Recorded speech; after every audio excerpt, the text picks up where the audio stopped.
a post-cookie environment in the digital ecosystem, I think most marketers, including myself, are terrifyingly excited. And the reason is because what it's going to force us to do is to really, once again, think human when it comes to targeting. There has been, I think, in the last decade, an over-reliance on data such as cookies to almost do the work for the modern day marketer in terms of really mining for insights and putting out communication that really motivates a consumer to take the action that we want them to take when we want them to take it. So for us, I think what it's going to do is, and it already has, is ask ourselves to take a step back to really think about the emotions, attitudes, feelings, and perceptions from our consumer target, develop stronger communication, be a little bit more mindful about prioritizing those that have already trusted, in our case, their eyes to Pearle Vision, and do a really good job with retention. At the same time, really mining for those commonalities that allow us to put out messaging, irregardless of whether cookies exist or not, that motivates the consumers that we want them to take, the consumers that we want to take the action we want them to take. Now, you mentioned this idea of thinking human. I'm wondering if you could elaborate that on more on that, especially in the context of consumer data and its value. Sure. So when it comes to data, perhaps I'm in the minority, but I have never believed that data makes decisions when it comes to marketing. I believe that modern day marketers make decisions using data. And the reason is because data is truly only as good as the questions you ask. What are those questions? Where do those questions come? They come from really understanding the emotions, attitudes, feelings, and perceptions that your target audience has about your brand and about your category. And so the notion of really thinking human gets down to stop looking at your target audience as purely just boxes on an Excel chart or a 2x2 matrix, and really getting to understand them as people. One of the things that I think the last 2 years has reinforced for most consumers is their hunger and desire to actually have face-to-face interactions. E-commerce went through the roof for a reason, because there was no opportunity to do anything else when it came to getting, the majority of things that you needed.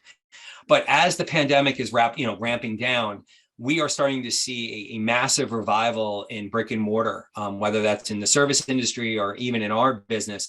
And that's because people really crave human interactions. Think about your favorite restaurant, think about your favorite retail establishment, making those connections with people across the aisle to help guide you into finding, in our case, your perfect pair is absolutely invaluable. So I actually believe marketers are going to have to actually go back to the way it was done 20 years ago, getting out of the boardroom and get into your four-walled establishments, really interacting with your consumers face-to-face to really unlock and mine for those nuggets that allows you to put meaningful communication plans together.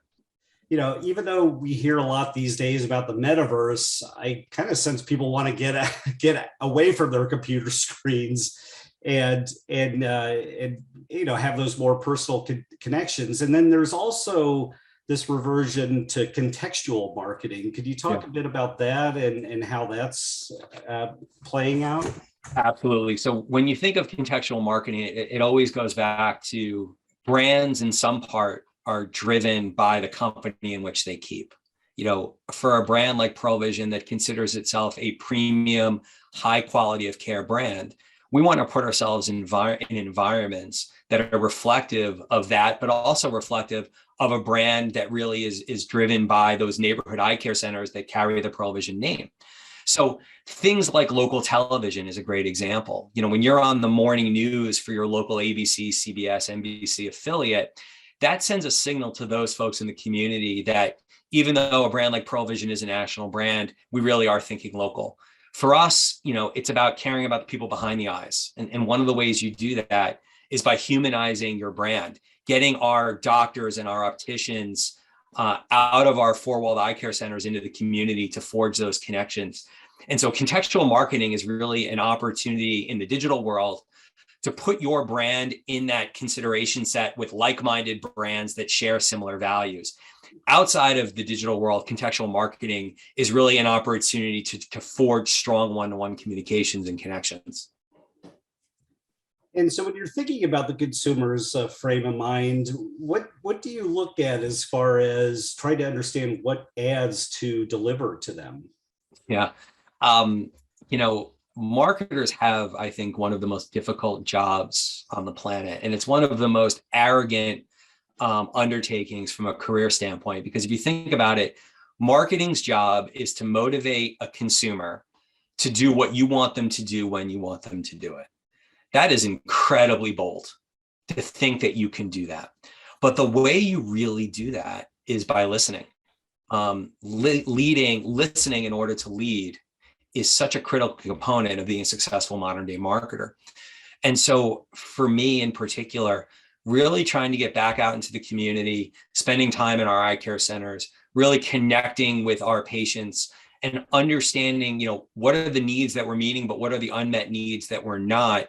Those are critical unlocks. And fortunately for us at Pearle Vision, we have reputation management platforms that allow us to understand how well we're doing at the eye care center level, but also where the opportunities are to strengthen our connection, to strengthen our experience, to deliver even stronger brand value.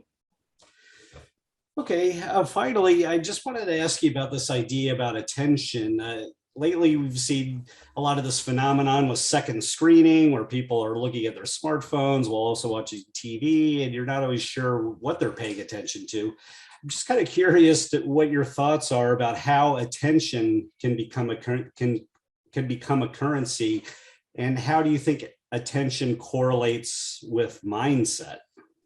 As the father of a 14-year-old girl and a 12-year-old boy, I think I utter the phrase, "Are you paying attention at least 10 times a day?" Whether that's at the dinner table, whether that's sitting on the couch watching a TV show. Multitasking is a way of life for kids, for teens, and yes, for adults. And so what it really forces us as marketers and brands in general to do is to really think even more about being disciplined in not just what you're saying, but how you're saying it. The advent of online video and streaming services, there's been a lot written about that and what it's doing to traditional television. And I think the only impact it's having on outlets like traditional TV and even, in the digital ecosystem is that it's forcing you to raise your game in terms of impactful communications. Hulu didn't kill linear television. What it killed was shitty linear television, bad content. Good content resonates, whether that's on a mobile device, a desktop device, or on the big screen. And so for us, I think it's a wake-up call as a discipline to think even harder about connecting emotionally with consumers. Consumers make emotional decisions before they make rational choices.